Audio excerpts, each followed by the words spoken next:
tu n'es pas encore abonné à ma chaîne, je t'invite à cliquer sur le bouton rouge en dessous de la vidéo, à activer la cloche afin de ne manquer aucune autre vidéo de Crypto Monnaie Info. Allez, c'est parti pour la suite. Jingle.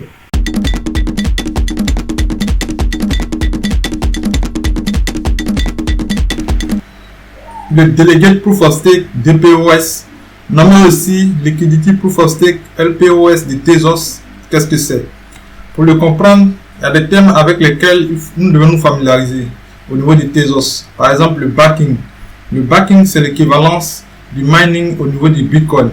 Et c'est le processus par lequel de nouvelles pièces sont créées. Et c'est le processus également par lequel les transactions sont validées. Et au niveau de Tezos, ceux qui sont chargés de la validation des transactions sont appelés les backers. Et pour être backer, il y a une condition. La condition qu'il faut remplir, la première de ces conditions-là, c'est d'avoir 8000 Tezos dans son porte-monnaie.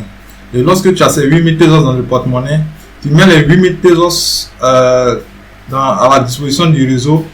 Tu indiques au réseau que tu t'engages à valider honnêtement les transactions dans le réseau. Mais voici les 8000 Tezos. Si tu le fais de façon malhonnête, tu peux les perdre. Et donc, tu t'engages ainsi à valider de façon honnête les transactions dans le réseau. Et cela est une très bonne chose. Et pour ceux qui sont dans le réseau et qui détiennent des Tezos, qui n'ont pas 8000 Tezos, qui veulent participer à ce processus de validation, ont la possibilité de déléguer leurs pièces au backer. Et lorsqu'on le fait, lorsqu'on délègue ces pièces au backer, on reçoit chaque cycle, chaque 3 jours précisément, de nouvelles pièces pour avoir délégué nos pièces. Et donc, pour avoir délégué nos pièces au backer pour participer à la validation des transactions, nous recevons chaque 3 jours de nouvelles pièces. Il faut dire que c'est une très bonne chose parce que si tu n'as pas 8000 Tezos, tu peux quand même participer à ce processus de validation des transactions. Et pour cela, tu reçois également des Tezos. Et également, ce qu'il faut ajouter, c'est que les backers qui ont 8000 Tezos, ces 8000 Tezos-là représentent en même temps un rôle. Et le rôle constitue un droit de vote. C'est-à-dire que quand tu as 8000 Tezos, tu as un rôle et ce rôle-là te donne droit à un vote. Et donc, c'est comme ça que les validateurs dans le réseau, en fonction du nombre de votes qu'ils veulent avoir, ils détiennent en même temps le nombre de rôles qui correspond également au nombre de Tezos qu'ils doivent avoir.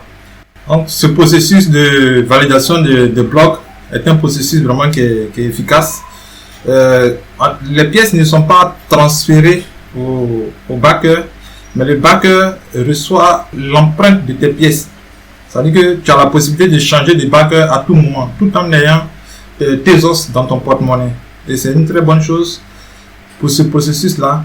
C'est ingénieux. Merci à l'équipe. On a encore beaucoup de choses. En parlant des backers, nous en avons plus de 460 dans le réseau. Donc le réseau Tezos compte plus de 460 validateurs de blocs. Et il y a des validateurs de blocs qui sont des validateurs publics. Il y en a qui sont privés. Et ceux qui sont des validateurs publics, ils donnent la possibilité à ceux qui n'ont pas 8000 Tezos qui pouvaient participer à ce jeu démocratique là de le faire. Et donc je vous mettrai le lien de ce site dans la description qu'on appelle My Tezos Backer. Et dans ce site là, on a plusieurs services qui nous permettent de pouvoir déléguer nos Tezos afin d'en recevoir chaque 3 jours. Et je mettrai le lien de ce site dans la description. Il faut dire qu'il ressort, la remarque qui ressort de ce site, c'est que nous avons plusieurs nationalités, les États-Unis notamment, les backers qui viennent de la France, de l'Israël. Sur cette carte, nous avons la répartition de tous les backers dans le monde. Et nous avons dit que la blockchain de Tezos compte plus de 460 backers et le nombre de backers ne cesse de croître. Mais la remarque que nous faisons, c'est que on n'a pas encore de backers en Afrique. Et c'est le lieu de rappeler, comme on l'a dit, les gouvernements peuvent utiliser ce service pour pouvoir avoir de nouvelles recettes, de nouvelles lignes de recettes. Les entreprises qui veulent accroître leur chiffre d'affaires peuvent utiliser ce réseau pour accroître leur chiffre d'affaires en étant des backers. Et les particuliers qui veulent renforcer leur porte-monnaie peuvent également participer à ce processus démocratique. Et donc, Africains, réveillons-nous, soyons présents. Et pour ne pas qu'après nous puissions dire qu'on a été délaissés, nous ne faisons pas partie de ce jeu démocratique. Réveillons-nous. Et puis, je pense que Tezos il continue d'être fort. Tezos est toujours fort. L'une des choses qui est intéressante dans Tezos, c'est que quelle que soit la couleur du marché, que le marché soit vert ou que le marché soit rouge, les détenteurs de Tezos, ils rient. Parce que chaque 3 jours, ouais, tu reçois de nouvelles pièces et tu n'as pas à t'inquiéter. Tezos toujours. Ça devient sérieux. L'adoption d'un nouveau protocole. La vision de ce Français d'origine américaine, de sa femme également américaine et de leur dynamique équipe est de donner à cette technologie révolutionnaire qu'est la blockchain un protocole autonome, automatique, sécurisé, véritablement décentralisé tant au niveau de la validation des transactions que dans le changement de protocole afin de mettre en confiance un plus grand nombre d'acteurs, notamment les institutions bancaires, les grandes entreprises, les particuliers comme vous et moi pourront aisément utiliser cette blockchain, cette plateforme décentralisée parce qu'elle aura réussi à nous mettre en confiance. Pour les fondateurs de Tezos, il est important qu'une blockchain décentralisée soit décentralisée dans la validation des transactions, ça c'est vrai. Mais il faut qu'elle soit également décentralisée dans le changement de protocole. Parce que cet état de fait que on évite ce qu'on appelle les hard forks. C'est-à-dire que s'il y a un consensus lors du changement de protocole, on évite les hard forks. Les hard forks, par exemple, qu'on a connu au niveau du Bitcoin en 2017, où on est passé du Bitcoin au Bitcoin Cash. Et ensuite, en 2018, il y a eu encore des hard forks au niveau du Bitcoin Cash, où on a eu encore plusieurs sessions. Et ces différents événements-là fragilisent le réseau, fatiguent les développeurs, parce que chaque fois, il faut reprendre le travail. Et avec Tezos, c'est fini. Avec Tezos, lors du changement de protocole, il y a un processus qui est mis en place, et durant ce processus-là, tous les membres du réseau ont la possibilité de donner leur point de vue lors de ce changement de protocole. Et il est très important parce que cela permet d'éviter ce qu'on appelle les hard forks. Bon, si vous entendez qu'il y a eu ou bien qu'il y a des hard forks au niveau de Tezos, il faut savoir que ces différents hard forks là peuvent ne pas être dus à un aspect technique, mais ça peut être dû à des aspects personnels ou bien à des aspects financiers. Mais de façon technique, pour changer de protocole avec Tezos a réussi par son mécanisme à créer un consensus au niveau des acteurs. Et cela est très important.